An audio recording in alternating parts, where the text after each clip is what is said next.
Okay, so believe it or not, I literally just got done recording a video talking about the Columbus Blue Jackets and this entire Kirill Marchenko situation.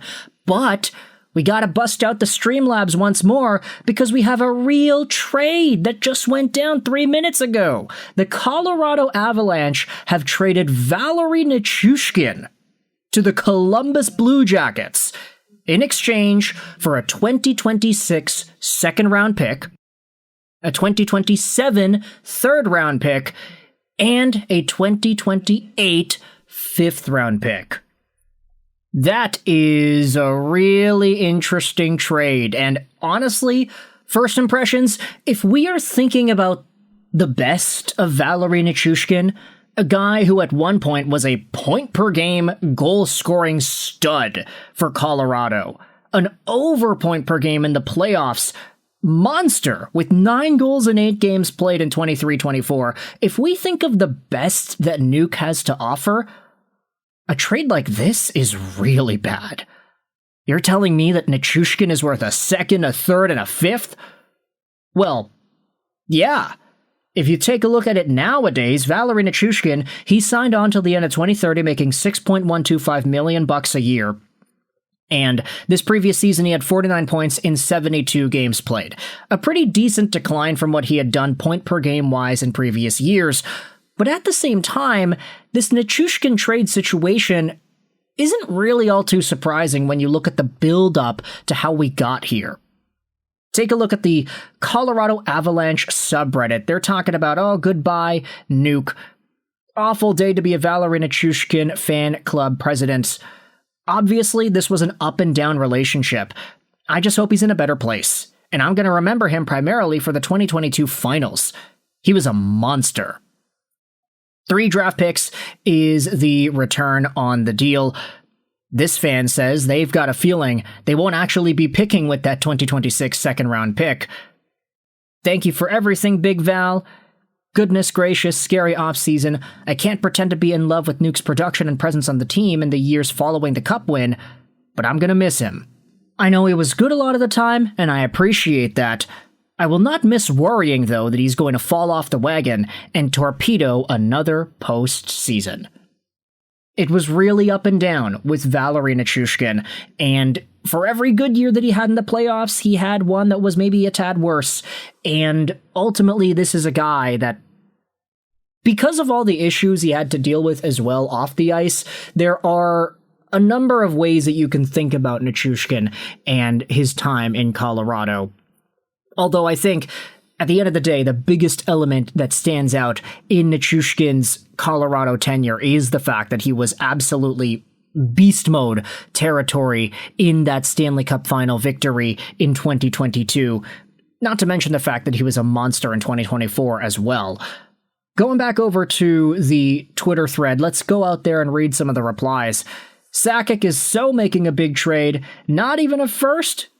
Yeah, no, it's mostly a cap dump for Nichushkin. $6+ million for a third-line winger is a chunky deal, which is why he only went for a second, a third, and a fifth. But that's the problem, right? He's a cap dump now. He wasn't a cap dump back when he was legitimately good, but when you consider the fact that you just kind of expected more out of Nichushkin these past 6-7 months, it becomes a lot more reasonable of a trade return. And as a lot of these replies are saying, you just gotta wonder, what is the Colorado plan with all of these draft picks over here? 2026 second is not small, nor is a 2027 third. 2028 fifth, that's when you're starting to get into kind of insignificant draft pick territory, but if the Avalanche are freeing up this money for Valeri Nichushkin, it gives them a little bit more flexibility to sign Cale Makar in the future. It gives them more flexibility to maybe make a swing and make a bigger trade now. I'm not saying Jason Robertson's coming over to Colorado, but there are some options opened up with $6.125 million coming off of your cap with nobody coming in return. But ultimately, at the end of the day, this is a guy that needed to get moved from the Colorado perspective. Salary dump, but what an awful haul, Joe Bob says. This is kind of crazy too. Man, if Valeri Nichushkin went for that, Jake DeBrusk is not bringing a first back now. How can we make this about the Vancouver Canucks, eh? At the very least, Jake DeBrusk had a pretty all-right season for his standards, and when you think about the team that he was playing on as well, not to mention that he's a little bit cheaper and a little bit younger, too, than Valeri Nichushkin. But ultimately, Columbus getting this guy. You know, we just made a video about Marchenko. We'll upload that later in today's show. But Nichushkin and Marchenko together, I'd say that's a pretty good opportunity to get that Russian connection flowing once again in Columbus. You just think about all the names that have gone through that organization. Either they're still there now, or they were there once upon a time. Between the Dmitry Voronkovs, to the Provorovs, to the Chinakovs, to the Panarins, to now Nichushkin, Marchenko. I mean, there's a good Russian thing going on in Columbus these days. And Valeri Nichushkin, you know, if you talk about Russian dudes that found themselves success in Columbus, Nuke seems to be next in line to doing just that. He could essentially replace what Igor Chinakhov was, except bring a little bit more of a magnitude scorer in that position instead. There's a lot to like out of Kirill Marchenko and Nichushkin together. That is assuming Marchenko stays in Columbus, of course. We just made a video asking whether or not Marchenko could get traded to Montreal, and that'll be uploaded later, but Valeri Nichushkin for a second, a third, and a fifth. What a crazy trade, eh? For what it's worth, though, you could also say that Nichushkin really did hold back Colorado in these trade talks because of all the stuff that had gone on behind the scenes, too. It's a cap dump. You could say it's nothing, but at the end of the day, there's a lot of baggage. He's had injury troubles and off-ice stuff as well. Avs clearing cap space? McCarr's extension ain't going to be cheap, and the team only has 4 real defensemen under contract at the moment. Another reply says, hey, I'm very sad to see Nuke gone, but kind of relieved.